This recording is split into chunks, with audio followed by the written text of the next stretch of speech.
محمد صلوات اللہم صلی علی محمد۔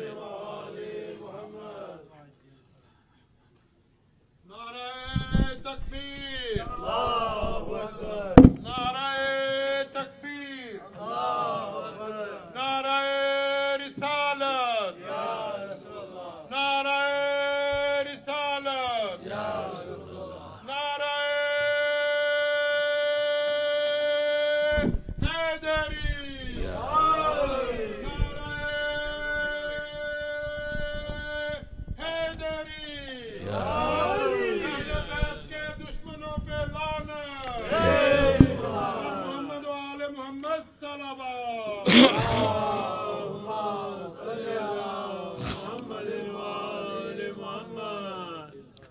اعوذ باللہ من الشیطان اللعین الرجیم بسم اللہ الرحمن الرحیم الحمد للہ رب العالمین والصلاة والسلام علی اشرف الانبیاء والمرسلین سیدنا و مولانا ابی القاسم محمد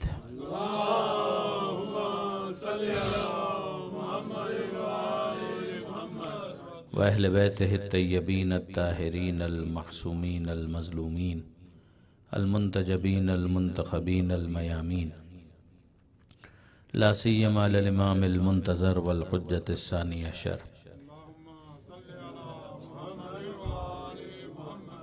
الذین اذهب اللہ عنہم الرجس وطہرہم تطہیرا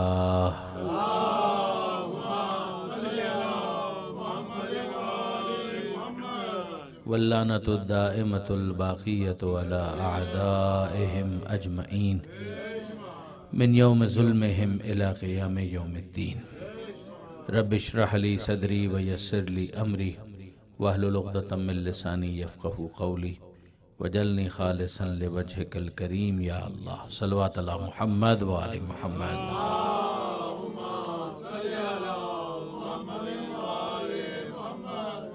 اما بعد فقد قال اللہ سبحانہ وتعالی فی القرآن الحکیم بسم اللہ الرحمن الرحیم یا ایہا الناس انا خلقناکم من ذکر و انثى وجعلناکم شعوبا وقبائل لتعارفوا ان اکرمکم عند اللہ اتقاکم صلوات علی محمد وآل محمد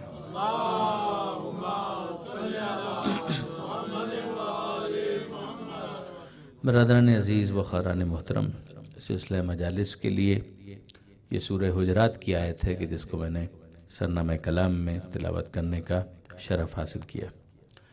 یہ سورہ حجرات قرآن مجید کا 49واں سورہ ہے، 49 چیپٹر آف دا ہولی بک، اور مختصر سورہ ہے، 18 آیتوں پر مشتمل یہ سورہ ہے اور مدنی سورہ ہے۔ اور مدنی سورہ کا مطلب یہ ہے کہ یہ پیغمبر اکرم پر ہجرت کے بعد نازل ہوا، یعنی اس بات کی طرف میرے نوجوان دوست یقیناً متوجہ ہوں گے کہ اگر کبھی کسی سورے کو مکی کہا جاتا ہے تو اس کا یہ کوئی لازمی مطلب نہیں ہوتا کہ وہ مکے میں نازل ہوا ہے، اور اگر کبھی کسی سورے کو مدنی کہا جاتا ہے تو اس کا بھی یہ مطلب نہیں ہوتا کہ وہ لازمی طور پر مدینے میں نازل ہوا ہے۔ جو معیار ہے اس کے اندر یارڈ اسٹک ہے وہ ہے مائگریشن، ہجرت۔ جو ہجرت سے پہلے نازل ہوا وہ سب مکی ہے، چاہے مکے میں نازل ہوا چاہے مکے سے باہر نازل ہوا، اور جو ہجرت کے بعد نازل ہوا وہ سب مدنی ہے، چاہے وہ مدینے میں نازل ہوا چاہے مدینے کے باہر نازل ہوا چاہے ایون مکے میں نازل ہوا۔ یعنی اس کی مثالیں میں آپ کو بہت دے سکتا ہوں، مگر ظاہر ہے کہ اس میں زیادہ انگیج نہیں کرنا چاہوں گا۔ مثلا صلح حدیبیہ کہاں پر ہوئی ہے؟ صلح حدیبیہ ہوئی ہے مکہ سے قریب، نہ مکہ میں نہ مدینہ میں، مگر اس کے باوجود سورہ فتح جو نازل ہوا ہے اِنَّا فَتَحْنَا لَكَ فَتْحًا مُبِينًا، کہ حبیب ہم نے آپ کو فتح مبین عطا کی، تو یہ فتح مبین کا اعلان ہو رہا ہے صلح حدیبیہ کے حوالے سے۔ تو یہ آیت جب نازل ہو رہی ہے تو نہ پیغمبر مکے میں ہے نہ پیغمبر مدینے میں ہے، تو اب اس کو کیا کہا جائے گا؟ اس کو کیا کہا جائے گا؟ اس کو مدنی ہی کہا جائے گا، یا اس لیے کہ معیار اس کے اندر یہ ہے کہ جو ہجرت کے بعد نازل ہوا وہ مدنی ہے۔ بہت ساری چیزیں پیغمبر اکرم نے سفر تو بہت کی ہیں، ایسا نہیں کہ پیغمبر اکرم نے ہجرت کے بعد مدینے ہی کے اندر مقید ہو کر رہ گئے، کنفائن تو نہیں ہو گئے تھے۔ پیغمبر اکرم بدر کے لیے گئے تو بدر مدینے سے باہر ہے، احد میں گئے تو احد مدینے سے باہر ہے، خیبر مدینے سے کافی باہر ہے، جیسے بھی میں نے مثال دی حدیبیہ تو حدیبیہ مدینے سے باہر ہے، اور مکہ سے قریب ہے، اور غدیر جہاں پر پروردگار عالم نے وہ آیت نازل کی کہ یا ایھا الرسول بلغ ما انزل الیک من ربک، اور اسی طریقے سے یہ آیت نازل کی الیوم اکملت لکم دینکم۔ تو آپ ذرا غور کیجئے کہ یہ آیت سورہ مائدہ کے اندر ہے، مگر میں آپ سے ٹیکنیکلی پوچھنا چاہ رہا ہوں کہ اس کو آپ کہاں پر پلیس کریں گے، مکی کہیں گے یا مدنی کہیں گے؟ تو معیار اس کے اندر یاد رکھیے گا کہ ہجرت ہے، جو ہجرت سے پہلے نازل ہوا وہ چاہے مکے میں نازل ہو چاہے مکے سے باہر نازل ہو، اسے کہا جائے گا مکی۔ اور اگر کچھ پیغمبر اکرم پر ہجرت کے بعد نازل ہوا تو چاہے وہ مدینے میں نازل ہو چاہے مدینے سے باہر نازل ہو، اس کو مدنی کہا جائے گا۔ یہی معاملہ سیرت کا بھی ہے، پیغمبر اکرم کی سیرت کا آپ جب تجزیہ کرتے ہیں، اسیس کرتے ہیں، تو اس کو دو حصوں میں تقسیم کرتے ہیں کہ پیغمبر اکرم کی مکی زندگی، پیغمبر اکرم کی مدنی زندگی۔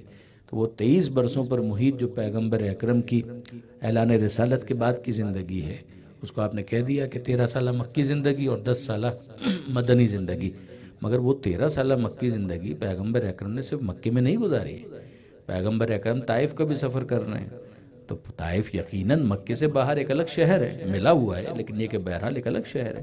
اسی طریقے سے پیغمبر اکرم جو اپنے ہجرت کے بعد مختلف شہروں میں جا رہے ہیں، تو وہ سارے کے سارے شہر مدینہ تو نہیں ہیں۔ تو معیار اس کے اندر ہمیشہ یاد رکھنا چاہیے، اس کے بغیر بہت ساری چیزیں سیرت کی بھی سمجھ میں نہیں آ پاتی اور بہت ساری چیزیں تفسیر کی بھی سمجھ میں نہیں آ پاتی۔ درود بھیجیے گا محمد و آل محمد۔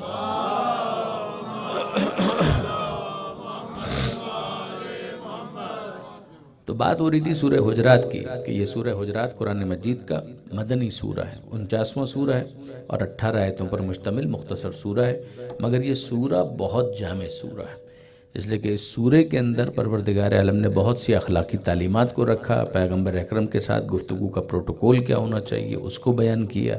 بعض اس کے اندر ایسی آیتیں ہیں کہ جن کی تفسیر نمایاں ہوئی ہے امیر المومنین کی زندگی میں، اس لیے کہ خاص طور پر جو قتال بغات کے ساتھ یا جو باغیوں کے ساتھ قتال کا اس کے اندر تذکرہ آیا ہے، اگر اس کو آپ دیکھیں تو اس کی عملی تفسیر ہوئی اس وقت کہ جب مولا کائنات کے زمانے میں بغاوت ہوئی، اور اس بغاوت کے بعد امیر المومنین نے جو اقدام کیا، تو یاد رکھیے گا کہ یہ عملی تفسیر تھی سورہ مبارکہ حجرات کی بعض آیتوں کی۔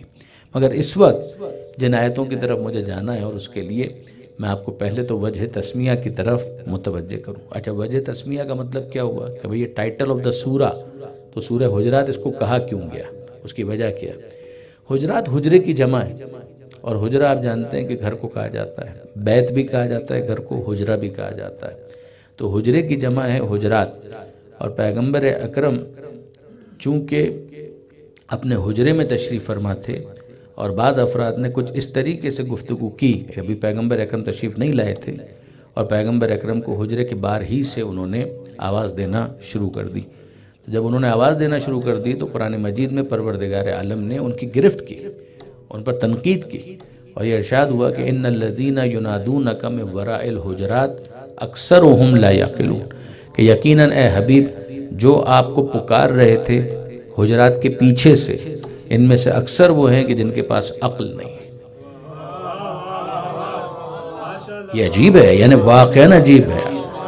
یہ قرآن مجید کی آیت ہے، بالکل صریح ہے، آپ کوئی بھی ترجمہ اٹھا کر دیکھیے، اردو کا، انگریزی کا، کسی زبان کا، تو آپ کو یہی ملے گا کہ پروردگار عالم کیا کہہ رہا ہے کہ انا یقیناً الذین وہ لوگ ینادونک، یہ ندا سے نکلا ہے، ندا اردو میں بھی استعمال ہونے والا لفظ ہے، یعنی پکارنا۔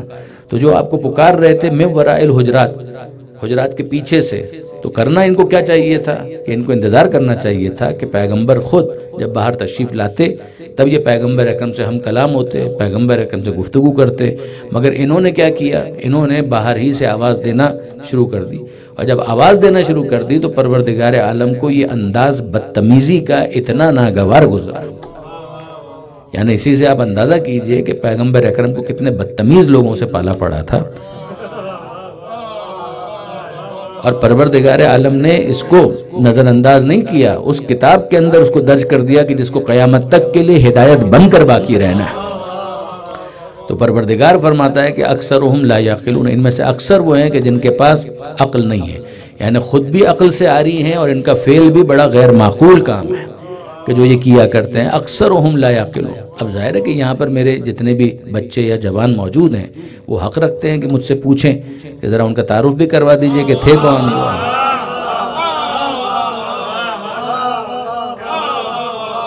کیونکہ بزرگ تو سب واقف ہیں، لیکن یہ کہ جوانوں کو تو حق ہے کہ وہ پوچھیں کہ ان کا تعارف بھی تو کروائیے کہ یہ ہیں کون. تو اب برادران عزیز مسئلہ یہ ہے کہ دیکھیں اگر میں نام لینا شروع کر دوں تو نام تو لیے جا سکتے ہیں، مگر یہ ہے کہ کچھ زحمت آپ بھی کریں. اس لیے کہ صحیح بخاری موجود ہے، کھول کر دیکھیے. ابن تیمیہ نے بھی لکھا ہے، یعنی ابن تیمیہ کا خاص تذکرہ اس لیے کر رہا ہوں کہ ابن تیمیہ کے افکار وہابیت کی بنیاد ہیں. محمد ابن عبد الوہاب نے اپنے افکار جتنے بھی لیے ہیں وہ ابن تیمیہ ہی سے لیے ہیں، اور ان کے نام پر، بلکہ ان کے والد کے نام پر، جو خود ان کے تو مخالف تھے، لیکن یہ کہ بہرحال ان کے والد کے اوپر ہی اس پورے فرقے کا نام پڑ گیا. تو ابن تیمیہ نے بھی اس بات کو لکھا اور نام لکھے انہوں نے، اور سب سے بڑھ کر تو بخاری کے اندر بھی وہ آپ کو نام مل جائیں گے. تو اگر یہ سب جگہوں پر نام موجود ہیں تو پھر میں نام کیوں نہیں لے رہا؟ اس لیے کہ ہمارے استاد علامہ طالب جوہری صاحب کی ایک نصیحت مجھے یاد ہے، وہ فرمایا کرتے تھے کہ ممبر مبارک ناموں کے لیے، منحوس ناموں کے لیے نہیں.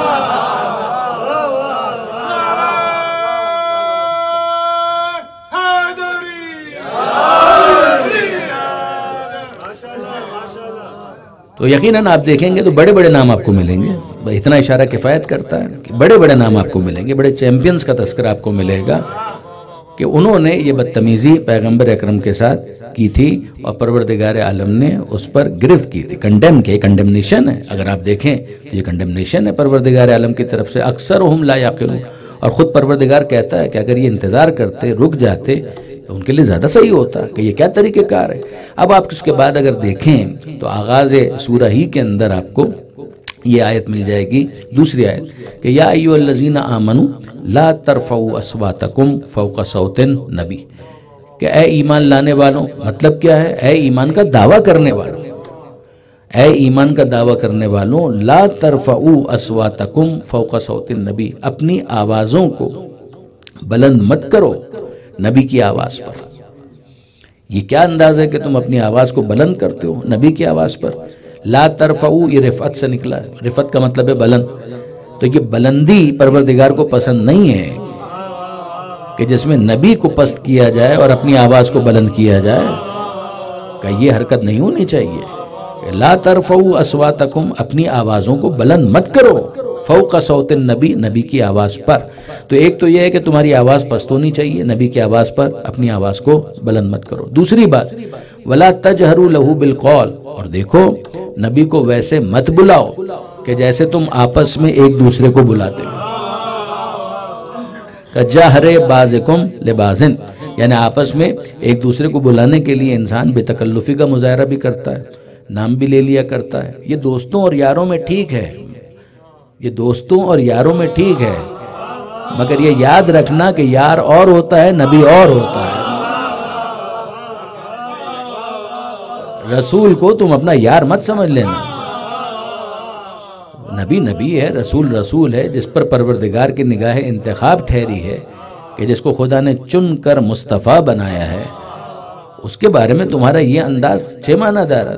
لا تجہروا لہ بالقول کجہر بعضکم لبعض، یعنی یہ تم سے جو کہا جا رہا ہے کہ نبی کو ویسے مت پکارو کہ جیسے تم آپس میں ایک دوسرے کو پکارتے ہو، تم آپس میں ایک دوسرے کو نام لے کر پکارتے ہو، لیکن نہیں، نبی کو جب پکارو تو یا رسول اللہ کہو، یا نبی اللہ کہو، یا حبیب اللہ کہو.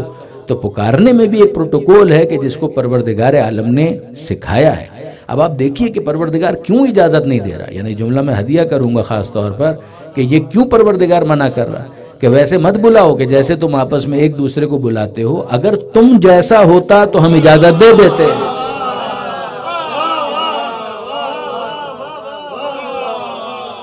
اگر نبی تم جیسا ہوتا تو ہم اجازت دے دیتے، نہ وہ تم جیسا ہے نہ تم اس جیسے ہو. درود بھیجے گا محمد و آل محمد.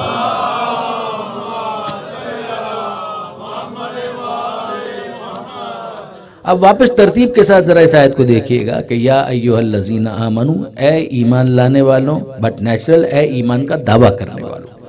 لا ترفعوا، آواز کو بلند مت کرو، اصواتکم، اپنی آوازوں کو بلند مت کرو، فوق صوت النبی، نبی کی آواز پر. ولا تجہروا لہ بالقول، اور نبی کو دیکھو ویسے مت بلاؤ کہ جیسے تم آپس میں ایک دوسرے کو بلاتے ہو، کجہر بعضکم لبعض. اگر اب بھی تم نہ سمجھے اور باز نہ آئے اور تم نے وہی انداز باقی رکھا تو پھر ہوگا کیا؟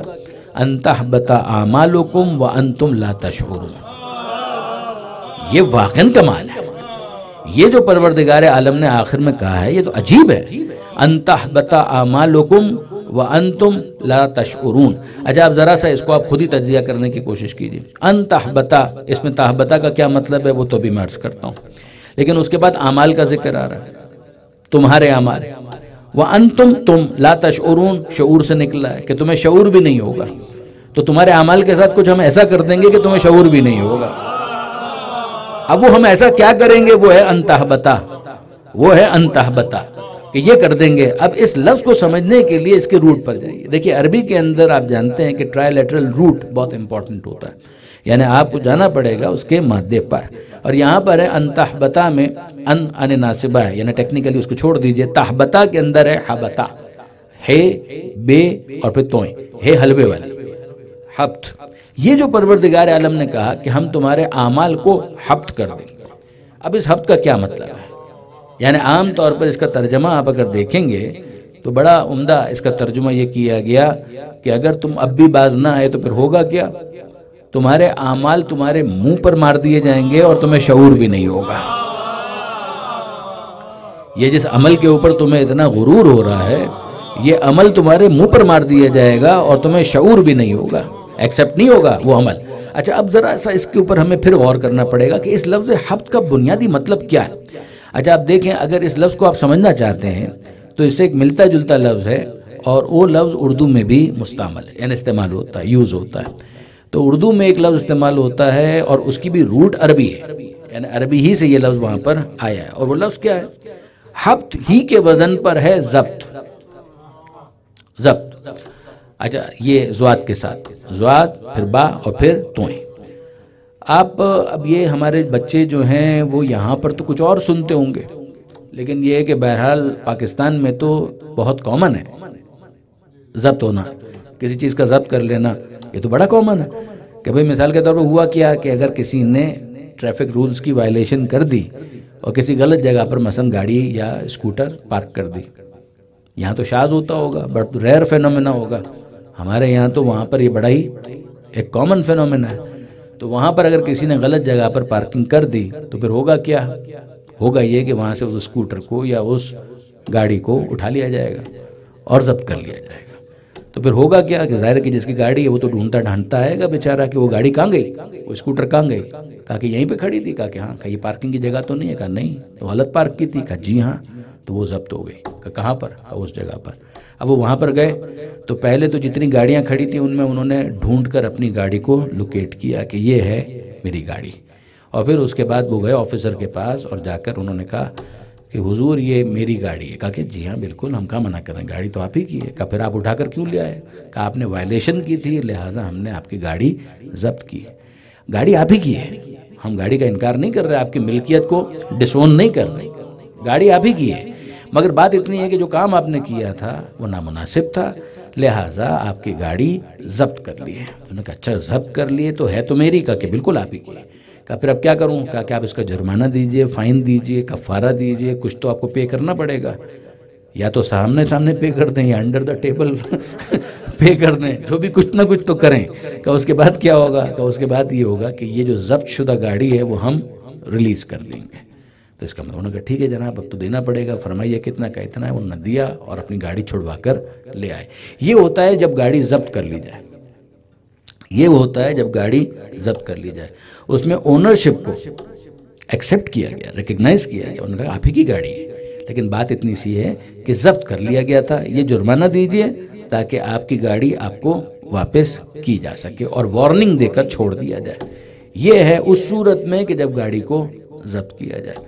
اب آئیے اگلے مرحلے میں داخل ہوں کہ وہی گاڑی کسی نے کام اتنا بڑا کر دیا تھا کہ وہ اٹھا کر لے کر گئے اور وہاں پر جب وہ پہنچے پیچھے ڈھونڈتے کہ کہاں ہے گاڑی، تو گاڑی ان کو نظر آیا کہ ہاں یہ ہے میری گاڑی. اور اب وہ وہاں پر پہنچے. انہوں نے کہا کہ جناب یہ گاڑی میری ہے. کہا کیا ہے یہ؟ کہا گاڑی. کہا گاڑی ہے کس کی ہے؟ کہا میری. کہا نہ آپ کو ہم پہچانتے ہیں نہ اس کو آپ کی گاڑی مانتے ہیں. کون سی گاڑی اور کیسی گاڑی؟ یاد رکھیے گا اس کو ضبط نہیں کہتے، اس کو حبط کہتے ہیں. کہ جہاں پر ملکیت ہی کا انکار کر دیا جائے، جہاں پر یہ کہا جائے کون سی گاڑی، کیسی گاڑی، کیا بات کر رہے ہو، نہ ہم تم کو جانتے ہیں نہ تمہاری گاڑی کو جانتے ہیں. جو کام تم نے کیا وہ اتنا غلط تھا، اتنا برا تھا کہ تمہاری ملکیت کو کل عدم قرار دے دیا گیا، اس کو انویلڈ ڈکلیئر کر دیا گیا. یہ اگر کیا جائے تو پھر اس کو ضبط سے تعبیر نہیں کرتے، اس کو حبط سے تعبیر کرتے. اب آپ اندازہ کیجئے کہ پروردگار کیا کہہ رہا ہے کہ اگر تم نے اپنی آواز کو نبی کی آواز پر بلند کیا اور ویسے پکارا کہ جیسے آپس میں ایک دوسرے کو پکارتے ہو، تمہارے اعمال ضبط نہیں کریں گے، تمہارے اعمال ضبط نہیں کریں گے، تمہارے اعمال حبط کر دیے جائیں گے. تم قیامت کے میدان میں ڈھونڈتے رہو گے میرے اعمال، میری نماز، میرا روزہ کہاں پر ہے، اور تمہیں کہیں اگر نظر آ گئی تم کہو گے میری نماز، تو جواب ملے گا کون سی نماز، کیسی نماز، کون سا روزہ، کیسا روزہ. جس کو مصطفیٰ کے احترام کی توفیق نہیں ہوتی ہے اس کے اعمال حبط کر لیے جاتے ہیں، نہ کوئی عمل باقی بچتا ہے نہ کوئی ثواب باقی بچتا ہے. درود بھیجیے گا.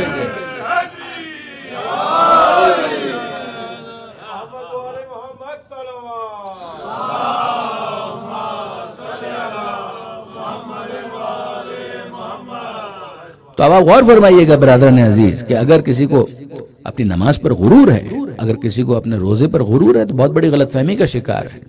احترام مصطفیٰ کے بغیر اس کے اعمال کی قبولیت کا کوئی امکان نہیں ہے.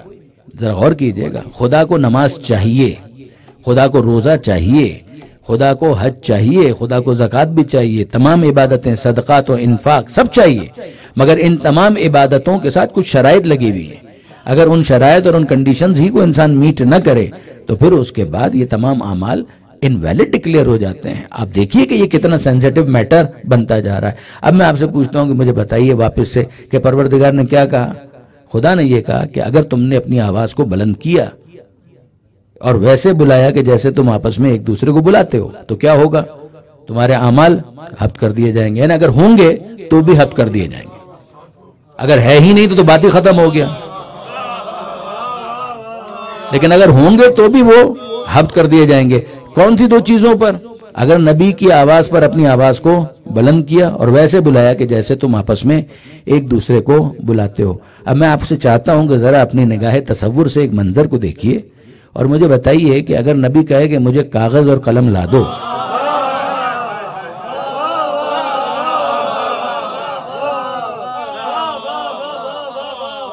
اگر نبی یہ کہے کہ مجھے کاغذ اور قلم لا دو اور جواب یہ ملے کہ ہم نہیں دیں گے، تو آواز بلند ہوئی یا نہیں؟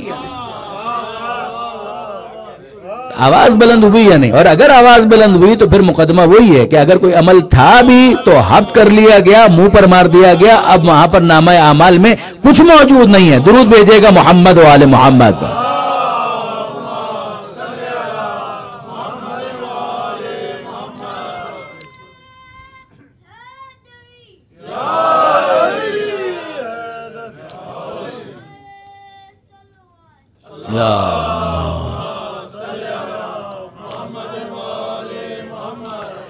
تو اب اگر یہ آیت میں کچھ واضح کر پایا تو ذرا سا دیکھیے کہ یہ سورہ حجرات کی آیت ہے کہ جس میں پروردگار عالم نے اس حبط کا تذکرہ کیا. اب یہ حبط ایسا نہیں ہے کہ صرف ایک ہی موقع ہو کہ جہاں پروردگار عالم نے اس پر گفتگو کی ہے. یہ ہے 49واں سورہ، 49 چیپٹر. اب آئیے 47واں سورہ، یعنی 2 سورے پیچھے چلے جائیے. سورہ کا نام ہے سورہ محمد، حضور ہی کے نام پر، حضور ہی کے نام پر سورہ کا نام ہے سورہ محمد. اور وہاں پر بھی آپ کو ڈھونڈنے میں زحمت نہیں ہوگی، پہلے صفحے پر یا دوسرے صفحے پر یہ آیت آپ کو آسانی کے ساتھ مل جائے گی.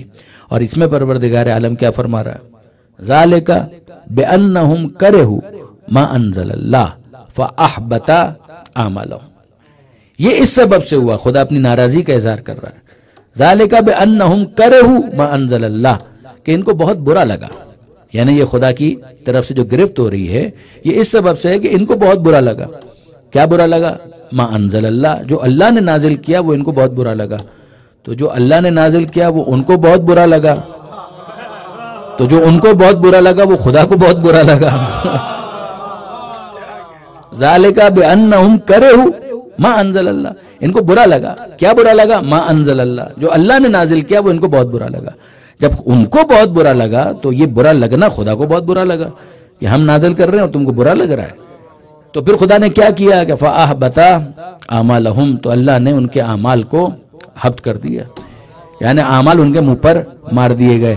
اب میں آپ سے پوچھتا ہوں کہ یہ پروردگار عالم نے تو بڑی جنرلائز بات کی ہے کہ اگر کچھ بھی خدا نے نازل کر دیا اور ان کو برا لگا تو پھر اس کا نتیجہ کیا نکلے گا؟ اس کا نتیجہ نکلے گا کہ اعمال ضبط کر دیے جائیں گے۔ تو اب میں آپ سے پوچھتا ہوں کہ غدیر میں آیت کیا نازل ہوئی تھی؟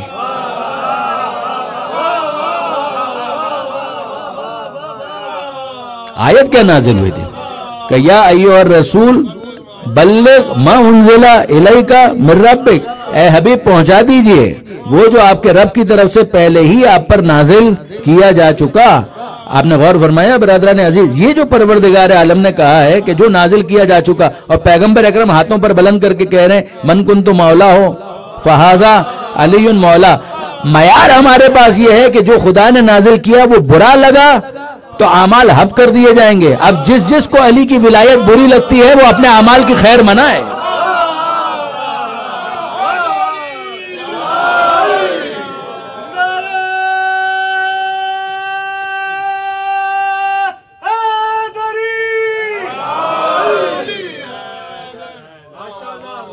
آپ نے غور فرمایا برادران عزیز، ذالک بانہم کرہوا ما انزل اللہ، آیت کو آیت سے ملائیے، یہی ہے تفسیر قرآن بالقرآن کہ یفسر بعضہ بعضا، کہ قرآن کی ایک آیت دوسری آیت کی تفسیر کرتی ہے۔ تفسیر کا مطلب ہی ہے کشف نقاب، تفسیر کا مطلب ہے نقاب کو ہٹا دینا، یعنی وہ جو پردہ تھا اس پردے کو ہٹا دیا تو وہ چیز انفولڈ ہو گئی، ایز اے رزلٹ اور زیادہ واضح ہو گئی۔ ایک ہے ظاہر قرآن اور ایک ہے تفسیر قرآن، ان دو کے درمیان یہی فرق ہے۔ ظاہر تو اٹس سیلف اپنی جگہ پر اس لفظ سے سمجھ میں آ رہا ہوتا ہے، مگر اگر اس کو ملا کر دوسری آیت سے ایک نتیجہ حاصل کیا جائے تو یہ تفسیر کا ایک رخ ہے۔ لیکن بہرحال اب آئیے واپس سے اس بات کی طرف تھوڑی سی توجہ کیجیے گا کہ یہ جو پروردگار عالم نے کہا ما انزل الیک من ربک، پیسو وائس ہے نا، کہ جو آپ کے رب کی طرف سے پہلے ہی آپ پر نازل کیا جا چکا۔ اب اس کے بعد ایک اور جملہ بھی، اور اس جملے تک جانے کے لیے میں تھوڑا سا آپ کو متوجہ کرنا چاہ رہا ہوں۔ یہ جو کہا وَإِن لَمْ تَفْعَلْ فَمَا بَلَّغْتَ رِسَالَتَهُ، ذرا سا ترجمہ تو آپ کے ذہن میں ابھی آگے میں کروں گا بھی آپ کے سامنے، لیکن یہ کہ تھوڑا سا اس پر رکیے گا۔ ایک بات بتائیے کہ اگر کوئی شخص اس دنیا سے جا رہا ہو تو اس کی کوئی ذمہ داری خدا نے بیان کی ہے کہ اگر کوئی اس دنیا سے جا رہا ہو تو اس کی کوئی ذمہ داری ہے؟ تو آپ ذرا دیکھیے، کچھ تو لاجیکل ہے نا، بالکل آپ اپنے ذہن سے دیکھیں گے، معاشرے کو دیکھیں گے، آبزرو کریں گے تو اس کے بعد آپ کہیں گے کہ ہاں یہ تو کر ہی لینا چاہیے اس کو۔ لیکن یہ ہے کہ خود قرآن مجید نے اس بارے میں کچھ گائیڈ لائن دی ہے ہمیں، تو آپ کو ملے گا۔ پروردگار عالم نے ایک گائیڈ لائن دی ہے، اور وہ گائیڈ لائن کیا ہے؟ کتب علیکم، یہ سورہ بقرہ دوسرا سورہ، کتب علیکم تمہارے لیے لکھ دیا گیا۔ اب میں آپ سے پوچھتا ہوں، جیسے میں نے کہا کتب علیکم، آپ کے ذہن میں کون سی آیت آ گئی؟ روزے والی آیت آ گئی، کتب علیکم الصیام کما کتب علی الذین من قبلکم، کہ تم پر روزے لکھ دیے گئے۔ مطلب کیا ہے؟ روزے واجب کر دیے گئے، یعنی لکھ دیے گئے کا مطلب کیا ہے کہ تمہارے لیے روزے واجب کر دیے گئے۔ کما کتب علی الذین من قبلکم، جیسے کہ تم سے پہلے والوں پر بھی اس ذمہ داری کو رکھا گیا تھا، لعلکم تتقون، شاید تم متقی بن جاؤ، ایسا ہی ہے نا؟ تو اب میں آپ سے پوچھتا ہوں کتب علیکم کا مطلب کیا ہے؟ واجب۔ کتب علیکم کا مطلب ہے واجب، تو یا کتب علیکم آتا ہے واجب کے لیے یا بہت زیادہ تاکید کے لیے۔ اب ذرا دیکھیے کہ یہاں پروردگار عالم کیا کہہ رہے ہیں۔ یہ ایک سیریز ہے ان آیتوں کی کہ جن کے اندر پروردگار عالم نے کتبہ ان الصلاۃ کانت علی المؤمنین کتابا موقوتا، یہاں پر بھی کتاب اسی سے نکلا ہے کہ یقیناً نماز مومنین کے اوپر لکھ دی گئی ہے، وقت پر پڑھنا اس کا لکھ دیا گیا، یعنی وہی والی بات کہ کتنی تاکید ہے کہ پروردگار عالم کہہ رہا ہے کہ مومنین کے لیے اس کام کو انجام دینا ضروری ہے۔ چلیے ٹھیک ہے جناب، یہ بھی ہو گئی بات۔ اب آئیے ذرا اس آیت کی طرف چلیے۔ کتب علیکم تمہارے لیے لکھ دیا گیا، اذا حضر احدکم الموت، کہ اگر تم میں سے کسی کو موت کے آثار نظر آ جائیں، بھئی جانا تو ہے، اچھا لگے یا برا لگے جانا تو ہے، اس دنیا میں رہنے کے لیے تو کوئی نہیں آیا ہے، وہ ٹھیک ہے جتنا وقت ہے کوالٹی ٹائم گزاریے، اچھا وقت گزاریے۔ ایسا نہیں ہے کہ انسان سرنڈر کر دے اور یہ کہے کہ نہیں جناب جب جانا ہی ہے تو ابھی چلے جائے، پھر تو خودکشی جائز ہو جاتی۔ لیکن یہ کہ یاد رکھیے کہ خودکشی، حضرت علامہ سید علی نقی صاحب یاد آئے، وہ بہت اچھا جملہ کہتے تھے کہ سوئسائڈ کرنا یا خودکشی کرنا یہ کیا ہے کہ یہ میدان حیات سے فرار کا نام ہے۔ بہت توجہ کیجئے گا، وہ فرمایا کرتے تھے کہ سوسائڈ کرنا یا خودکشی کرنا کا یہ میدان حیات سے فرار کا نام ہے. فرار وہ کرے جو فرار کا ماننے والا ہے.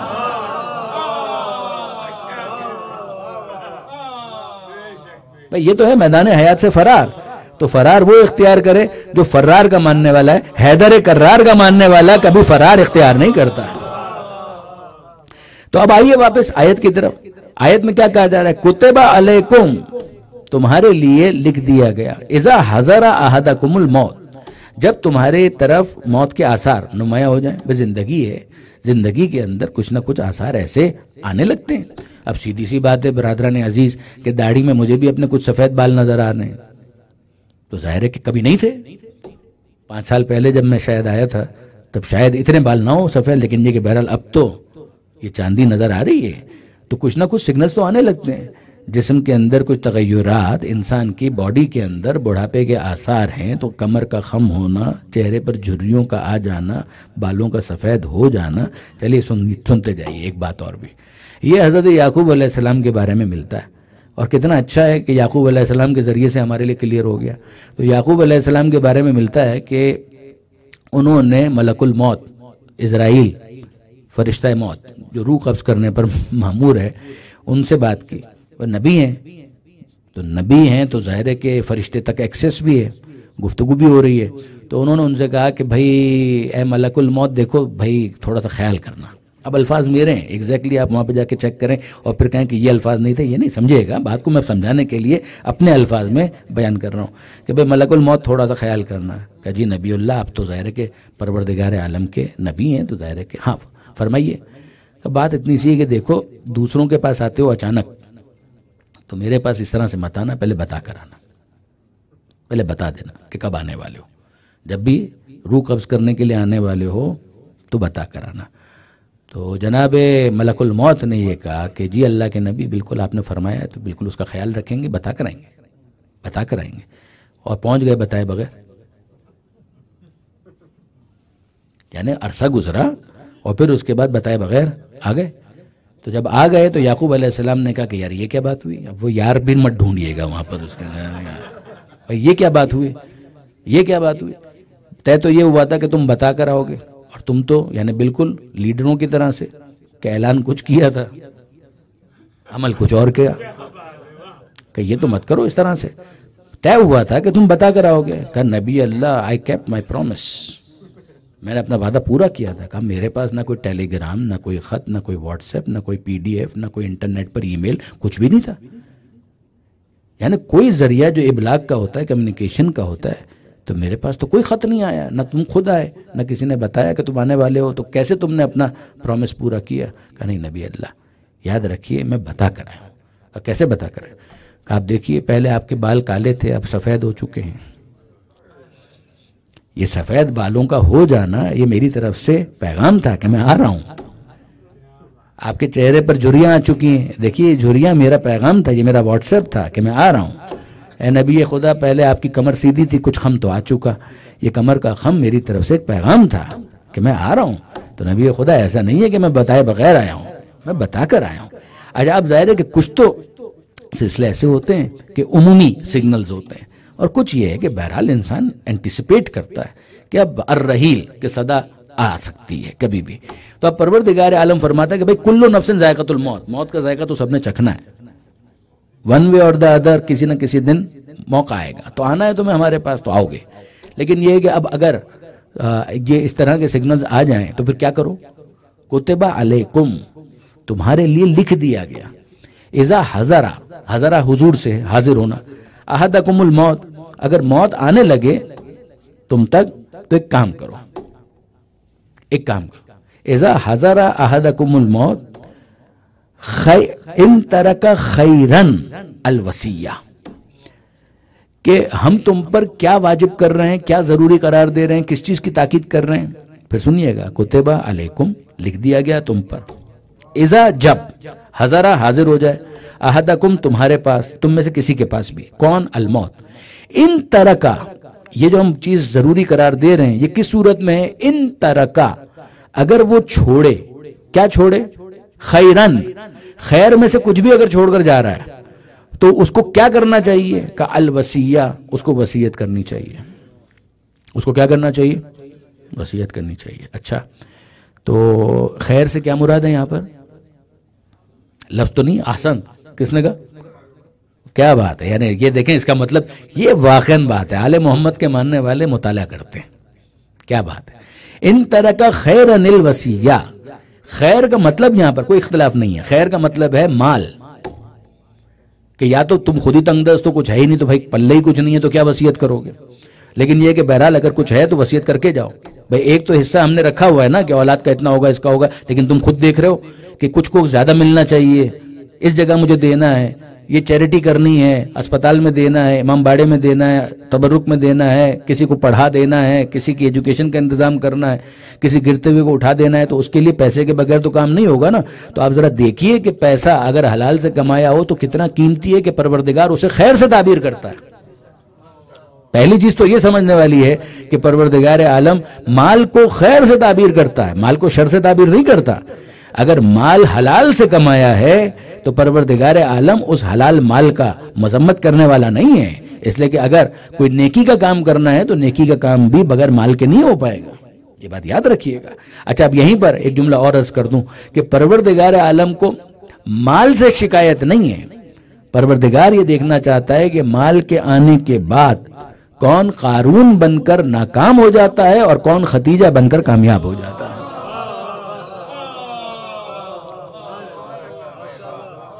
مال یہاں پر بھی ہے، مال وہاں پر بھی ہے، مگر آپ دیکھیے کہ وہاں پر اگر مال ہے تو قارون کا مزاج کہاں پر چلا گیا. اور جناب خدیجہ سلام اللہ علیہ، وہ کیا بات ہے اس بی بی کی کہ ذرا آپ غور فرمائیے. یہ ضمناً بات آ گئی تو میں عرض کر رہا ہوں، مگر سنتے جائیے. یہ سورہ والضحیٰ میں پروردگار عالم نے کیا طریقہ کار اختیار کیا ہے، کس طریقے سے مدح کی ہے. پروردگار عالم اپنے حبیب کو مخاطب کر کے کہہ رہا ہے والضحیٰ واللیل اذا سجا ما ودعک ربک وما قلی وللآخرۃ خیر لک من الاولی. دن کے گرم وقت کی قسم، رات کی قسم، اے حبیب آپ کے رب نے آپ کو کبھی تنہا نہیں چھوڑا. یعنی لوگوں نے پروپیگنڈا کیا تھا، اس پروپیگنڈے کے اندر یہ تھا کہ بھائی یہ وحی کیوں نہیں آ رہی. اس کا مطلب یہ ہے کہ پروردگار نے ان کو چھوڑ دیا. تو پروردگار کہہ رہے ہیں ما ودعک ربک وما قلی، آپ کے رب نے آپ کو کبھی نہیں چھوڑا. وللآخرۃ خیر لک من الاولی، اور آپ کا رب آپ کو یقین دلاتا ہے کہ آخرت کا معاملہ دنیا سے بھی بہتر ہوگا.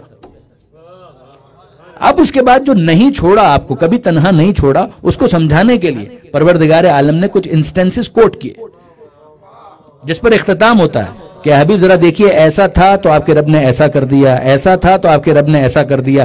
اس کے لیے جو پروردگار نے انداز اختیار کیا، الم یجدک یتیما فآوی. اے حبیب کیا ایسا نہیں تھا کہ آپ کے رب نے آپ کو یتیم پایا تو آپ کے رب نے آپ کو پناہ دی. یہ کون سی مقدس گود ہے کہ جس کی پناہ میں اتنا تقدس ہے کہ پروردگار کہہ رہا ہے کہ اس کی پناہ ہماری پناہ ہے. الم یجدک یتیما فآوی، یعنی میں اپنی طرف سے نہیں کہہ رہا. آپ جا کر دیکھیے برادران اہل سنت کی جو تفاسیر ہیں، تفسیر طبری کا نام تاریخ کے اعتبار سے بہت مشہور ہے، ان کی تفسیر بھی بہت مشہور ہے. اسلم جہراج پوری یہ خود برادران کے ایک عالم ہیں، انہوں نے لکھا کہ میلوں کا سفر طے کر کے کسی کو اگر طبری کا نسخہ حاصل کرنے کے لیے جو تفسیر کا ہے، اگر کوئی میلوں سفر کر کے کسی دوسرے شہر پہنچے اور وہاں وہ نسخہ حاصل کرنے میں کامیاب ہو جائے تو یہ محنت اس کی ضائع نہیں ہوئی ہے. یعنی اتنی اہم تفسیر ہے تفسیر طبری. اور اس تفسیر طبری کے اندر دیکھیے، ابن کثیر میں دیکھیے اور قرطبی میں دیکھیے اور روح المعانی میں دیکھیے، جتنی پرانی یہ اب کے جو ہیں ان کی میں کوئی بات نہیں کر رہا، یہ اونے پونوں کی بات نہیں کر رہا، لیکن یہ جو پرانے والے ہیں ان کی اگر آپ تفاسیر دیکھیں گے نا، جن کو مصدر یا سورس بکس مانا جاتا ہے، ان سب کو آپ دیکھ لیجئے تو آپ کو ایک ہی نام ملے گا کہ یہ جو پروردگار نے کہا الم یجدک یتیما فآوی، کہ کیا آپ کے رب نے آپ کو یتیم پایا تو آپ کو پناہ نہیں دی، کہ وہ کس وسیلے کے ذریعے سے خدا نے پناہ عطا کی تھی، کہ ایک ہی نام ملے گا، یا ابو طالب یا عبد المطلب، یا دادا یا چچا. کہ ان کی پناہ کو پروردگار نے اپنی پناہ قرار دیا. وَوَجَدَكَ ضَالًّا فَهَدَىٰ وَوَجَدَكَ عَائِلًا فَأَغْنَىٰ. یہ وہ آیت، آپ کے رب نے آپ کو تنگ دست پایا تو کیا آپ کو غنی نہیں کر دیا. اور پھر ان تفاسیر میں آپ نام جا کر دیکھیں گے تو ایک ہی کا نام ملے گا. یہ میں بہت اصرار کے ساتھ کہہ رہا ہوں, ایک ہی کا نام ملے گا, جناب خدیجہ, کہ یہ مال خدیجہ, دولت خدیجہ ہے کہ جس کے ذریعے سے پروردگار نے اپنے حبیب کو غنی کر دیا. کتنی پاکیزہ ہے وہ دولت کہ جس کو پروردگار کہہ رہا ہے کہ اس کے ذریعے سے ہم نے غنی کر دیا. اب ایک جملہ خاص طور پر ہدیہ کر رہا ہوں کہ یاد رکھیے گا کہ پروردگار نے جب غنی کر دیا تو بس ایک کا نام لیا, کسی اور غنی کا تذکرہ نہیں کیا. درود بھیجیے گا محمد و آل محمد.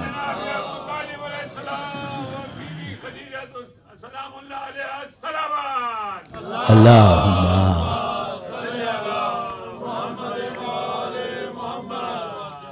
تو آپ نے غور فرمایا پروردگار کو مال پر اعتراض نہیں ہے. مال کے بعد انسان کا ایٹیچیوڈ کیا ہوتا ہے, اس کا بیہیویئر کیا ہوتا ہے, وہ حلال سے کمائے, لیکن یہ کہ بہرحال اس کی گردن میں سریا نہیں آنا چاہیے, اس کی گردن میں سریا نہیں آنا چاہیے, اس کی چال میں تکبر نہیں آنا چاہیے, ایروگنس نہیں ہونا چاہیے, عاجزی ہو, انکساری ہو, خاکساری ہو. اور پھر اس کے بعد ظاہر ہے کہ یہ مال اگر ہے تو پروردگار نے اس کا بھی انکار نہیں کیا کہ انسان اپنی زندگی کو کچھ بہتر طور پر گزارے. اگر اس کے پاس کچھ بہتر لباس ہو, اگر اس کے پاس کچھ بہتر مکان ہو, اگر اس کے پاس کچھ بہتر گاڑی ہو, تو اس میں بھی اسلام کو کوئی اعتراض نہیں ہے. پروردگار راہب بنانے کے لیے نہیں آیا, مونکس نہیں بنانا چاہتا خدا, یہ یاد رکھیے گا. رہبانیت کا درس نہیں دیا اسلام نے. لا رہبانیت فی الاسلام, اسلام میں کوئی رہبانیت نہیں ہے. اسلام جس چیز کی بات کرتا ہے وہ اتنی سی ہے کہ تمہارے پاس ہو وہ حلال سے ہو. جو ہم نے ریلیجیس لیویز لگائی ہیں ان کو تم ادا کرتے رہو. جو تمہارے اوپر زکوٰۃ واجب ہے تو وہ نکالو, خمس واجب ہے تو وہ نکالو. یہ تو ہم نے واجب کر دیا. اس کے بعد خود تمہارے دل میں بھی کچھ خیال ہونا چاہیے کہ اپنے طور پر بھی کچھ کنٹریبیوٹ کرو. کسی گرتے ہوئے کو اٹھانے کے لیے مال خرچ کرو. کسی اگر کوئی محتاج ہے, اس کو بھوک لگی ہے, اس کو کھانا کھلانے کے لیے استعمال کرو. یہ اگر تم کرتے رہو تو مطمئن ہو جاؤ, لئن شکرتم لازیدنکم, تم شکر ادا کرو گے تو ہم روک نہیں لیں گے. جب تم نے کچھ نہیں کیا تھا تو ہم نے اتنا کچھ کر دیا, تو جب تم کچھ کرو گے تو ہم کیا کچھ نہیں کریں گے. یعنی یہ وہ انداز ہے کہ جو پروردگار نے اختیار کیا ہے. چوتھے پارے کی جو پہلی آیت ہے وہ یہی ہے کہ لن تنالوا البر حتی تنفقوا مما تحبون, کہ تم اس وقت تک ہرگز نیکی کا کمال حاصل نہیں کر سکتے حتی جب تک تنفقوا خرچ کر دو, مما اس میں سے کچھ. ذرا انداز دیکھیے, مما من آتا ہے تبعیض کے لیے, حتی تنفقوا جب تک تم خرچ نہ کر دو اس میں سے کچھ, سارا نہیں کچھ. تحبون جو تم خود کو خود بہت پسند ہے. پرانا لباس بھی دے دو گے خدا کی راہ میں تو خیرات تو ہے, مگر وہ نیکی کا کمال نہیں ہے. ہاں نئے تھان میں سے کچھ نکال کر دے دو تو یہ نیکی کا کمال ہے. جو بچ گیا کھانا وہ بھی کسی کو کھلا دو گے تو خیرات تو وہ بھی ہے کہ پیٹ اس کا بھر جائے گا. لیکن ابھی جو پکا ہوا تازہ ہے اس میں سے کچھ نکال کر اگر کسی کو دے دو تو پھر یاد رکھو کہ یہ وہ چیز ہے کہ جو خدا, اور تمہارا پورا پتیلا نہیں مانگا ہے, اس میں سے کچھ مما, اس میں سے کچھ جو تمہیں خود بہت پسند ہے. اب میں آپ سے پوچھتا ہوں کہ پروردگار کیا سمجھانا چاہ رہا ہے کہ ذرا دیکھو تم نے کچھ نہیں دیا تھا تو ہم نے اتنا کچھ دیا, اگر تم کچھ دو گے تو ہم کیا کچھ نہیں دیں گے. اب مانگا کیا تھا کچھ, تو وہ مانگتا ہے کچھ اور پھر وہ کہتا ہے کہ سوچو کہ جب تم کچھ دو گے تو ہم کیا کچھ نہیں دیں گے. آل محمد وہ ہیں کہ جنہوں نے کچھ نہیں دیا, سب کچھ دے دیا. ہم سے مانگا کچھ, آل محمد نے کہا کچھ نہیں, ہم تو سب کچھ دے دیں گے. تو جب کچھ دے دیا جائے تو وہ کیا کچھ نہیں دیتا, تو جنہوں نے سب کچھ دے دیا تو وہ بھی اگر سب کچھ دے دے تو پھر حیرانی نہیں ہونی چاہیے. درود بھیجئے محمد و آل محمد.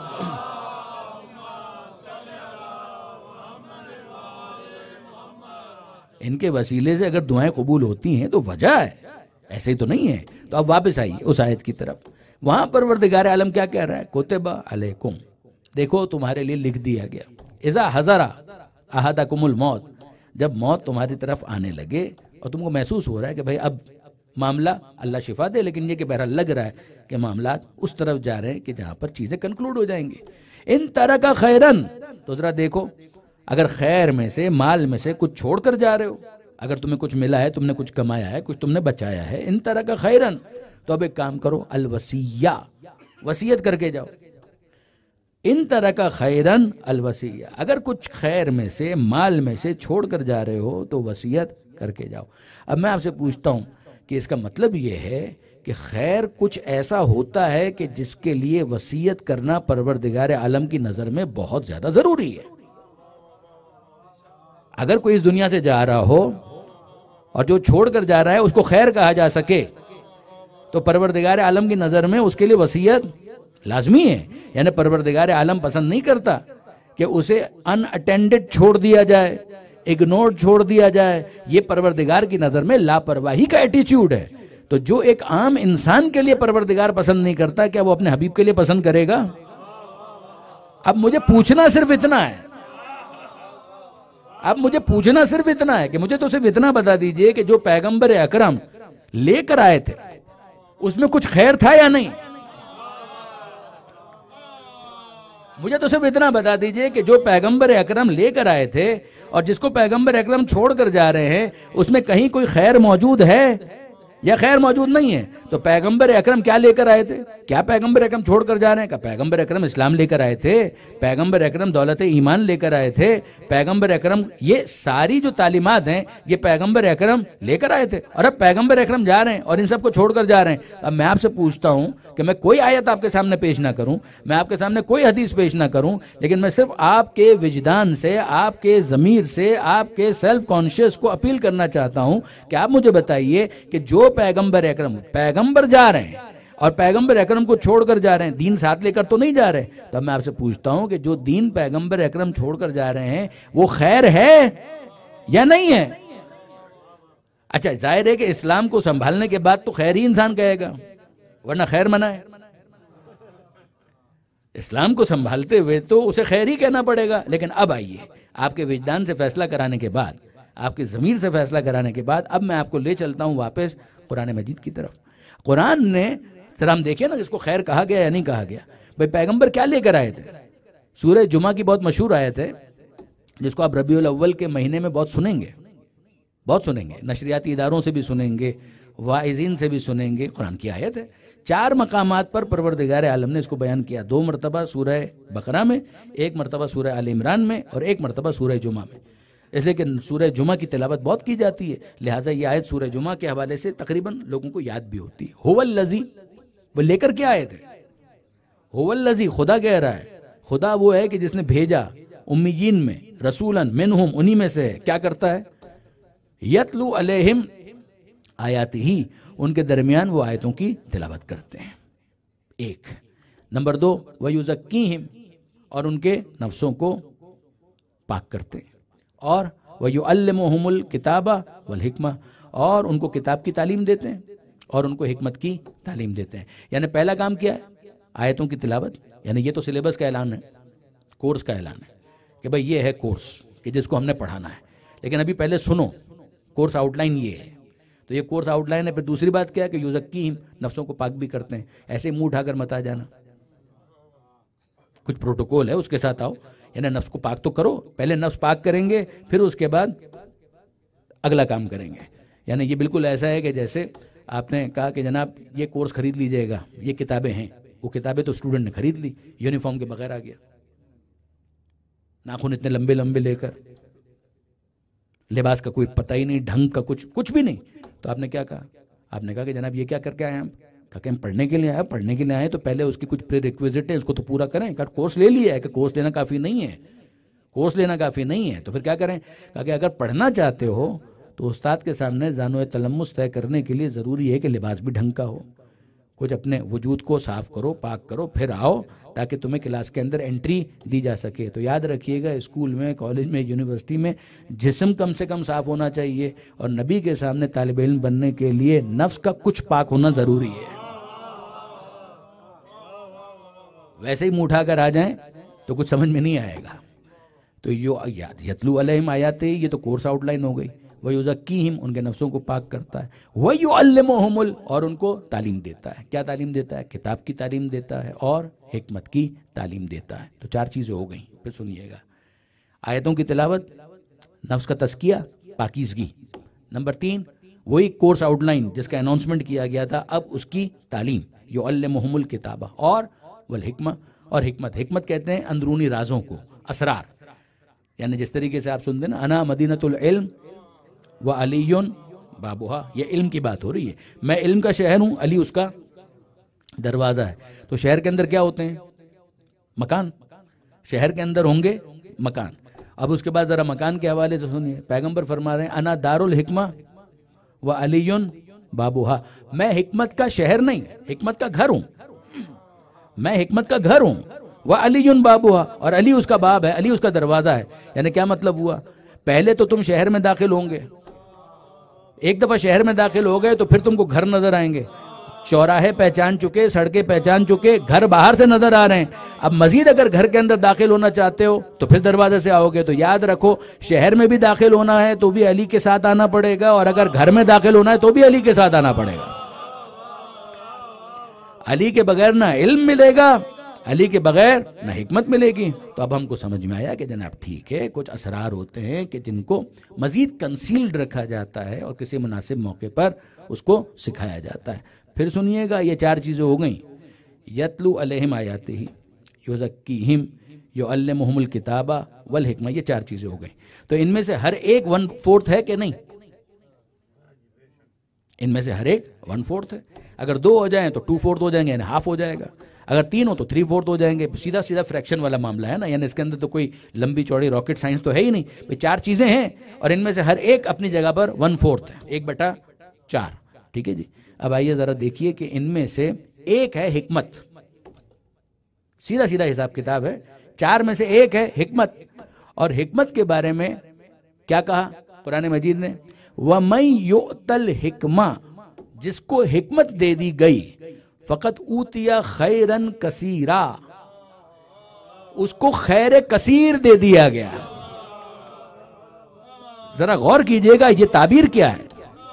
قرآن مجید کہہ رہا ہے کہ جس کو حکمت دے دی گئی اس کو خیر کثیر دے، خیر قلیل نہیں، خیر کثیر دے دیا گیا۔ کس کو؟ جس کو حکمت دے دی گئی۔ اچھا وہاں پر کیا تھا کہ اگر موت کے آثار نظر آ جائیں اور اگر کوئی خیر چھوڑ کر جا رہا ہے، ترجمہ کرنے کی مجھے اجازت دیجئے، اس کا ترجمہ ہے اگر ذرا سا بھی خیر چھوڑ کر جا رہا ہے۔ اگر آپ مجھ سے پوچھیں ذرا سا کا مطلب کہاں سے آیا، خیرن قلیلہ لکھا نہیں ہے، لیکن اگر تھوڑا سا بھی خیر چھوڑ کر جا رہا ہے، یہ خیر کے اوپر جو تنوین ہے نا، یہ تقلیل کے لیے ہے۔ تنوین 2 زبر جو آپ کو نظر آ رہے ہیں، ان ترکا خیرن، یہ جو 2 زبر ہیں اس کے ذریعے سے ترجمہ ہوگا قرآن مجید میں، وَرِضْوَانٌ مِّنَ اللَّهِ أَكْبَرُ، رضوان من اللہ اکبر۔ خدا کی ذرا سی بھی رضا اگر حاصل ہو جائے تو یہ بہت بڑی بات ہے۔ یہ ذرا سی رضا، رضوان رضا، ذرا سی رضا کا ترجمہ کہاں سے آیا؟ اسی تنوین سے، کہ اگر ذرا سی بھی رضا حاصل ہو جائے تو یہ بہت بڑی بات ہے۔ اب یہاں پر پروردگار نے کیا کہا کہ اگر ذرا سا بھی خیر، ذرا سا بھی مال چھوڑ کر جا رہے ہو تو وصیت کرو۔ اور وہاں پروردگار عالم کیا کہہ رہا ہے؟ وَمَن يُؤْتَ الْحِکْمَةَ، اگر کسی کو حکمت دے دی گئی، فقط اوتیا خیرن کثیرا، جس کو حکمت دے دی گئی فقط اس کو خیر نہیں ملا، پروردگار فرماتا ہے اس کو خیرن کثیرا، اس کو ہم نے کثیر خیر عطا کیا، لفظ لے آیا پروردگار۔ تو اب میں آپ سے پوچھتا ہوں کہ یہ حکمت ان 4 کاموں میں شامل ہے یا نہیں؟ ان 4 کاموں میں شامل ہے یا شامل نہیں ہے؟ تو یقیناً شامل ہے۔ یتلو علیہم آیاتہ ویزکیہم ویعلمہم الکتاب والحکمہ۔ تو اب آپ سے میں پوچھتا ہوں کہ ان 4 میں حکمت شامل ہے، اور یہ حکمت ہے 4 میں سے 1، 1/4 وہ جو پیغمبر لے کر آئے اور چھوڑ کر جا رہے ہیں وہ فقط خیر نہیں ہے، خیر کثیر ہے۔ تو خدا کا مزاج تو یہ ہے کہ ذرا سا خیر چھوڑ کر جاؤ تو وصیت کرو۔ تو کیسے ممکن ہے کہ جس کا 1/4 خیر کثیر ہو وہ بغیر وصی کے چھوڑ کر چلا جائے گا؟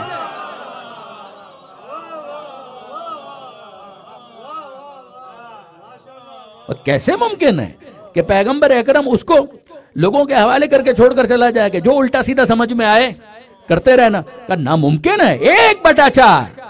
1/4۔ اب اس کے بعد آپ ذرا اس لفظ کی اہمیت کا اندازہ کیجئے کہ کیوں اتنا اصرار ہے کہ فقط اتنا مت کہو لا الہ الا اللہ محمد الرسول اللہ، اور جب علی کا باب آئے تو فقط اتنا مت کہو، یہ تو کہو علی ولی اللہ، مگر ساتھ ہی ساتھ کیا ہے؟ وصی و رسول اللہ، کہ وہ فقط اللہ کا ولی نہیں ہے، اللہ کے رسول کا وصی بھی ہے، وصیت کی بھی ہے، وصی بنایا بھی ہے۔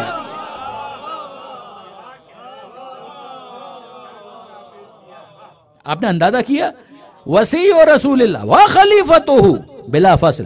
اب یہ بات اگر واضح ہوئی تو اب میں آپ سے پوچھتا ہوں کہ بھائی پیغمبر اکرم کا کام کیا تھا؟ اب دوسرے رخ سے ذرا دیکھیے تاکہ اس آیت کے ساتھ میں اس کو لنک کر سکوں۔ اب آپ دوسرے انداز سے دیکھیے کہ پیغمبر اکرم کا کام کیا ہے۔ پیغمبر اکرم کا کام یہ ہے کہ وہ آیتوں کی تلاوت کرے، نفسوں کو پاک کرے، کتاب کی تعلیم دے، حکمت کی تعلیم دے، کتنے لوگوں کو؟ صرف مدینے والوں کو؟ صرف مکے والوں کو؟ صرف 10 سال کے لیے، 12 سال کے لیے، 23 سال کے لیے، کتنے سالوں کے لیے؟ قیامت تک کے لیے. یعنی یہ خود قرآن مجید کے اندر ہے. ختم نبوت کا مطلب کیا ہے؟ اس کے فوراً بعد بھی اگر آپ دیکھیں تو پروردگار عالم کہا وَآخَرِينَ مِنْهُمْ لَمَّا يَلْحَقُوا بِهِمْ، امیین میں بھی یہ ساری چیزیں پہنچانی ہیں، اور جو بعد میں آنے والے ہیں ان سے بھی یہ ساری باتیں ان کو بھی پہنچانی ہیں جو ابھی تک ملحق نہیں ہوئے. اب میں آپ سے پوچھتا ہوں برادران عزیز کہ پیغمبر اکرم کے کام کی سینسٹیویٹی کو، حساسیت کو ذرا ریئلائز کیجئے گا. پیغمبر اکرم ہے آخری رسول، پیغمبر اکرم ہے آخری رسول، پیغام لے آئے، پہنچانا کہاں تک ہے؟ قیامت تک. قیامت تک کا مطلب کیا ہوا؟ ڈیوریشن، ظرف زمان، ذرا ٹائم لائن کے اندر حساب کر کے بتائیے. پیغمبر اکرم اس دنیا سے تشریف لے گئے 11 ہجری میں، اس وقت 1445 ہجری چل رہا ہے، 1000 سال سے اوپر ہو چکے ہیں. ٹھیک ہے جی. اور جب تک قیامت نہیں آتی جتنے افراد آ رہے ہیں ان سب تک اس چیز کو پہنچانا ہے. کس کو پہنچانا ہے؟ پیغمبر اکرم کو. پیغمبر اکرم کو یہ ساری چیزیں پہنچانی ہیں ان سب تک. میں آپ سے ایک بات پوچھتا ہوں، مجھے ایک بات بتائیے اور ذرا غور کیجئے گا اس کے اوپر کہ 1000 سال سے زیادہ ہو چکے ہیں، ابھی تک تو قیامت آئی نہیں ہے. مزید 1000 سال، 10,000 سال، 20,000 سال، کوئی گارنٹی ہے؟ نہیں. اتنا ضرور ہے کہ پروردگار عالم نے کہا انہم یرونہ بعیدا ونراہ قریبا، ان کو وہ بہت دور لگتا ہے، ہم کو تو بہت قریب نظر آ رہا ہے. یعنی اتنے سالوں کے بعد بھی قیامت نہیں آئی ہے. اب ظاہر ہے کہ یہ نظر کا فرق ہے نا. پروردگار اپنے خالق ہے، وہ مالک ہے، وہ اپنے حساب سے دیکھ رہا ہے، ہم تو اپنے حساب سے دیکھ رہے ہیں. تو اتنا عرصہ ہو گیا جناب، اتنا عرصہ ہو گیا، 1000 سال ہو گئے. چلیے ہم اسی 1000 سال کو لے لیتے ہیں. یعنی فرض کیجئے کہ اگر اگلے لمحے قیامت آ جائے، فرض کیجئے اگلے لمحے قیامت آ جائے، اگلے دن قیامت آ جائے، اگلے ہفتے قیامت آ جائے، تو بھی 1000 سال تو ہو گئے. اگر میں آپ سے پوچھوں کہ پیغمبر اکرم نے تبلیغ کی تو کتنے عرصے کی اعلان رسالت کے بعد؟ یہ تو کوئز ہے کیونکہ اسٹارٹ میں نے یہ بات بیان کی ہے.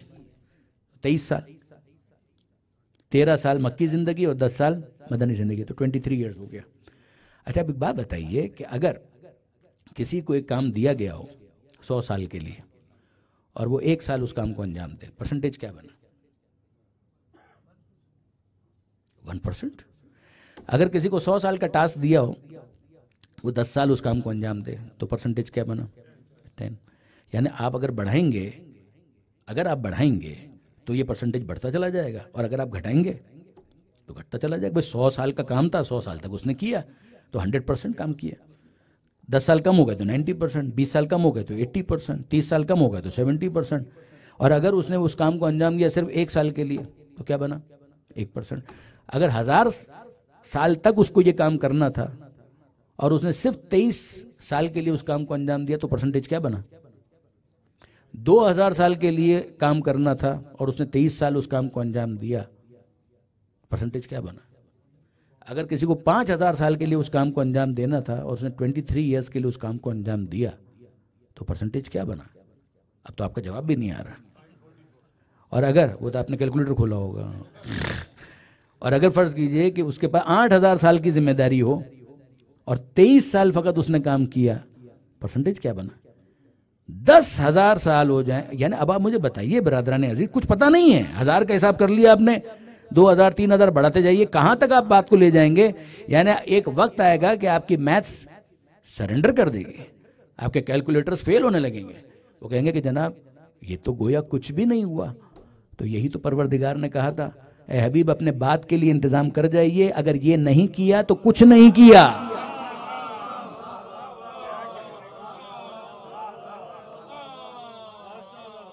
آپ نے اندازہ کیا برادران عزیز اس آیت کی اہمیت کو؟ ذرا محسوس کیجئے. ان لم تفعل فما بلغت رسالتہ، اے حبیب اگر یہ نہیں کیا، بلغ پہنچا دیجئے، ما انزل الیک من ربک، جو آپ کے رب کی طرف سے پہلے ہی آپ پر نازل کیا جا چکا. وَإِن لَمْ تَفْعَلْ، اور اگر آپ نے یہ نہیں کیا، فما بلغتا رسالتا، تو گویا رسالت کا کوئی کام ہی انجام نہیں دیا. آپ کی زحمتیں ہمیں عزیز ہیں، آپ کی محنتیں ہمیں عزیز ہیں. ہمیں معلوم ہے کہ آپ نے کتنی زحمتیں برداشت کی ہیں ان 23 برسوں کے اندر. ہم نہیں چاہتے کہ آپ کی زحمتیں ضائع ہوں. کام آپ کا ہے قیامت تک کے لیے، ہم آپ کو پہلے بلا رہے ہیں اس لیے کہ ہم چاہتے ہیں کہ آپ صاحب شریعت رہیں، کوئی وارث شریعت ہو. آپ صاحب شریعت ہو، کوئی اور وارث شریعت ہو. آپ صاحب قرآن ہو، کوئی اور وارث قرآن. آپ کے سینے پر قرآن نازل ہو اور کوئی ایسا ہو کہ جو مجسم قرآن بن جائے، اس کا عمل، اس کا فعل قرآن بن جائے، اور آپ اس کے لیے اعلان کر دیں علی مع القرآن والقرآن مع علی.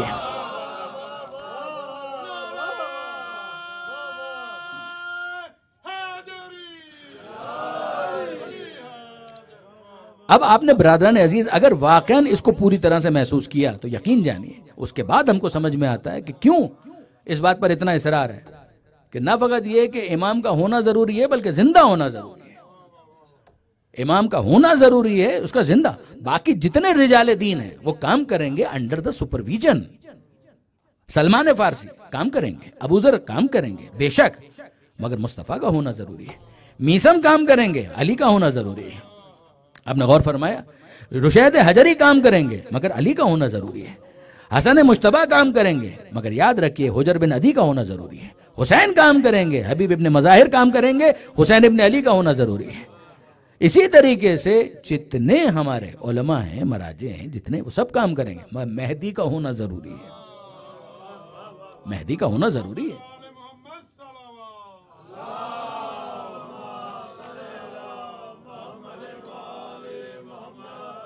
آپ نے غور فرمایا برادران عزیز، میں نے آپ کو بہت زحمت دی، مگر یاد رکھیے گا برادران عزیز اسی طریقے سے جس طریقے سے میں نے کہا نا کہ حبیب ابن مظاہر کام کریں گے، حسین کا ہونا ضروری ہے. جان غلام حبشی کام کریں گے، حسین کا ہونا ضروری ہے. کربلا میں وہ شہداء بہت محترم ہے، ایسے ہی نہیں کہا گیا طبتم وطابت الارض التي فيها دفنتم، تم خود بھی طیب و طاہر پاکیزہ، اور وہ زمین بھی کہ جس میں تم دفن ہوئے تو تمہارے دفن کی وجہ سے وہ زمین بھی پاکیزہ ہو گئی. کیا کہنا، وہ خاک خاک شفا، حسین کا خون اس میں جذب ہوا. اور پھر میں آپ سے عرض کروں زینب بھی کام کریں گے، سید سجاد کا ہونا ضروری ہے. کیا کہنا، شریکت الحسین ہے، نائب امام ہے جناب زینب سلام اللہ علیہ، اور کیا کام کر کے دکھایا. اور سید سجاد نے جناب زینب کی اہمیت کو سمجھایا. مت بھولیے گا کہ شام غریبہ میں جناب زینب آئی تھی سید سجاد کے پاس، بیٹا اب تم بتاؤ کہ کیا کریں، خیمے جل چکے، اگر کہو تو خیموں میں جل کر مر جائیں، اور اگر کہو تو باہر نکل جائیں، بس اتنا دیکھ لینا کہ اب میرے سر پر چادر نہیں ہے. تو سید سجاد نے کیا کہا تھا؟ سید سجاد نے کہا تھا علیکن بالصحرا، اے پھپھی جان آپ جانتی ہیں کہ اب حکم پردہ ساقط ہو گیا، جان کو بچانا ضروری ہے، اب آپ میدان میں نکل جائیے بچوں کو لے کر. کہ جناب زینب کو یہ مسئلہ معلوم نہیں تھا؟ یقیناً جناب زینب کو مسئلہ معلوم تھا، مگر امام وقت کی اہمیت کو سمجھانا مقصود تھا کہ ذرا دیکھو امام کس کو کہتے ہیں. اور یہی کام سید سجاد نے اس وقت کیا کہ اب جناب زینب کی اہمیت کو سمجھانا ہے.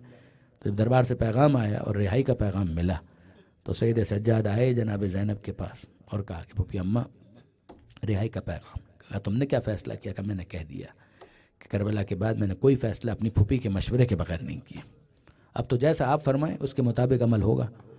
تو جناب زینب فرماتی ہیں بیٹا رہائی وغیرہ تو بات کی باتیں ہیں، ابھی تو ہم اپنے پیاروں کو جی بھر کے رو نہ سکیں، ابھی تو ہم اپنے عزیزوں کو جی بھر کے رو نہ سکیں، ان کا ماتم نہ کر سکیں. پہلے تو ایک مکان کا انتظام کیا جائے کہ جہاں پر ہم اپنے پیاروں کا ماتم کریں.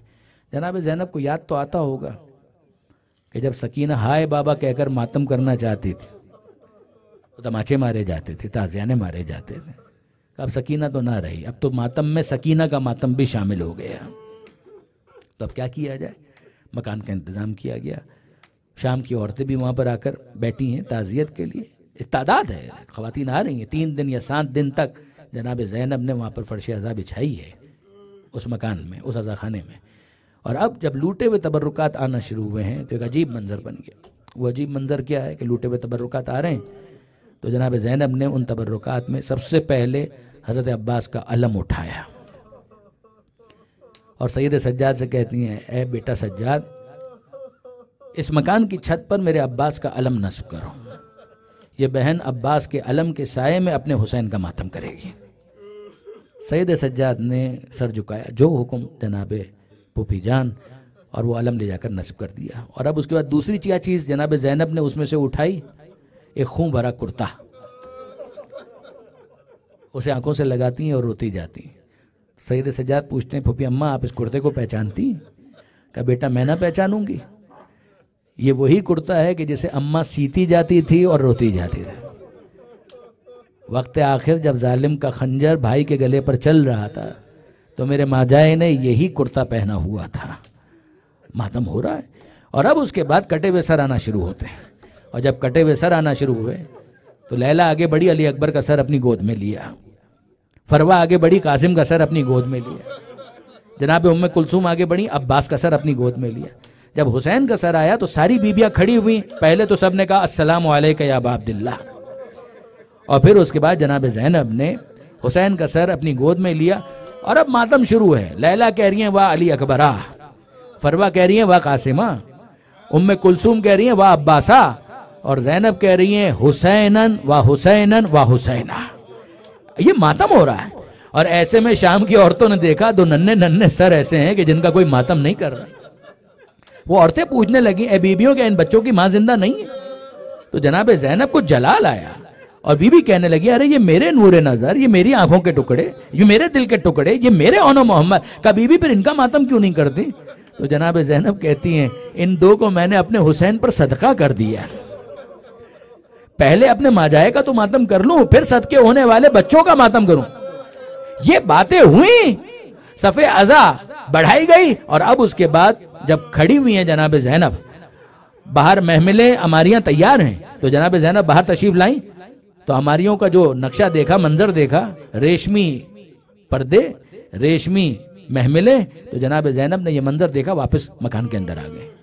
سید سجاد پوچھتے ہیں پھوپھی اماں کوئی خاص وجہ؟ کہا کہ ہاں بیٹا اب حسین کے بعد زینب ان ریشمی پردوں میں بیٹھنے کے قابل نہیں رہی ہے، کربلا کے بعد یہ انداز ہمارا نہیں ہو سکتا، ان سے کہو کہ یہاں جتنی ریشمی یہ پردے ان سب کو ہٹایا جائے، سیاہ عماریاں ہونی چاہیے، سیاہ پردے ہونے چاہیے، سوگ کی علامت ہو۔ اور اب اس کے بعد پردے بدلے گئے، عماریوں کے رنگ تبدیل ہوئے، سیاہ عماریاں، سیاہ پردے، اور اب جب جناب زینب سوار ہوئیں، بیبیاں سوار ہوئیں، تو سید سجاد پوچھتے ہیں پھوپھی اماں وطن کی طرف چلیں؟ کہا کہ بیٹا بعد میں جائیں گے، بعد میں جائیں گے۔ کہا پہلے تو ہم اس شہر سے نکلنے سے بھی پہلے چاہتے ہیں کہ ذرا زندان کی طرف سے جائیں، اپنی امانت سے آخری بار ملاقات کر لیں۔ زندان کی طرف سے اس قافلے کو لے جایا گیا، اور جب زندان نظر آیا سید سجاد نیچے تشریف لائے، جناب زینب سواری سے نیچے تشریف لائیں، جناب رباب نیچے تشریف لائیں، اور اب شام کی عورتیں بھی ساتھ ساتھ چل رہی ہیں اور شام کے مرد بھی ساتھ ساتھ چل رہے ہیں۔ جیسے ہی زندان میں داخل ہوئے تو دور سے وہ ننھی قبر نظر آئی، اور جب اس قبر کو دیکھا ہے جناب زینب نے اور سید سجاد نے، تو بس دو جملے ہیں۔ سید سجاد نے، اب یہ بھائی کا بہن سے مکالمہ ہے، بھائی کا بہن سے مکالمہ اور عشق کی زبان ہے، محبت کی زبان ہے۔ سید سجاد سکینہ کی قبر کو مخاطب کر کے کہتے ہیں اے میری پیاری بہن سکینہ، اے میری جان سکینہ، اے میری لاڈلی سکینہ، کربلا سے کوفہ اور کوفہ سے شام تک بھائی تجھے گود میں نہ اٹھا سکا۔ ہو سکتا ہے کہ تو نے بھی سوچا ہو کہ بھائی نے مجھے گود میں نہیں اٹھایا، مجھے بہت اذیتیں ہوئی مگر بھائی نے مجھے گود میں نہیں اٹھایا۔ سکینہ معلوم ہے نا کہ بھائی کے ہاتھ بندھے ہوئے تھے، بھائی گود میں اٹھا نہیں سکتا تھا، مگر سکینہ آج میرے ہاتھ کھلے ہوئے ہیں، اگر چاہو تو آج میں گود میں اٹھا سکتا ہوں، میری گود میں آنا چاہو گی؟ یہ بھائی بہن کی قبر کو مخاطب کر کے بات کر رہا، اور ایسے میں جناب زینب نے مخاطب کیا اور کہنے لگا سکینہ پھوپھی تجھ سے شرمندہ ہے، پھوپھی تجھ سے شرمندہ ہے، تجھے یہاں تک لے کر آئی اور یہاں تنہا چھوڑ کر جا رہی، اس لیے پھوپھی تجھ سے شرمندہ ہے۔ مگر سکینہ پریشان مت ہونا، پھوپھی کا وعدہ ہے یہ پھوپھی واپس اسی شہر میں آئے گی، اور چند دنوں کے لیے نہیں آئے گی، قیامت تک کے لیے اسی شہر میں اپنی بچی کے پاس رک جائے گی۔ اور اب شام کی عورتیں سوال کرتی ہیں، شام کے مرد پوچھتے ہیں اے مولا، اے فرزند رسول، ہمارے لیے کوئی حکم ہے؟ آنکھوں میں تو سب کے آنسو، کیا فرزند رسول ہمارے لیے کوئی حکم، ہم کوئی خدمت انجام دے سکتے ہیں؟ تو سید سجاد نے کہا بس اتنا کر سکو تو ضرور کرنا. تمہیں معلوم ہے نا کہ بچے رات میں ڈر جاتے ہیں, اندھیرے میں انہیں خوف آتا ہے. یہ ہماری پیاری بچی سکینہ یہ بھی رات کو ڈر جایا کرتی تھی. اگر ہو سکے تو اتنا ایک کام کرنا کہ شام ڈھلے یہاں آ کر کبھی ایک چراغ روشن کر دینا کہ چراغ ہی کی روشنی ہو تو ہماری بچی کو ڈر نہ لگے. اللہ لعنت اللہ علی الظالمین وَسَيَعْلَمُ الَّذِينَ ظَلَمُوا أَيَّ مُنْقَلَبٍ يَنْقَلِبُونَ.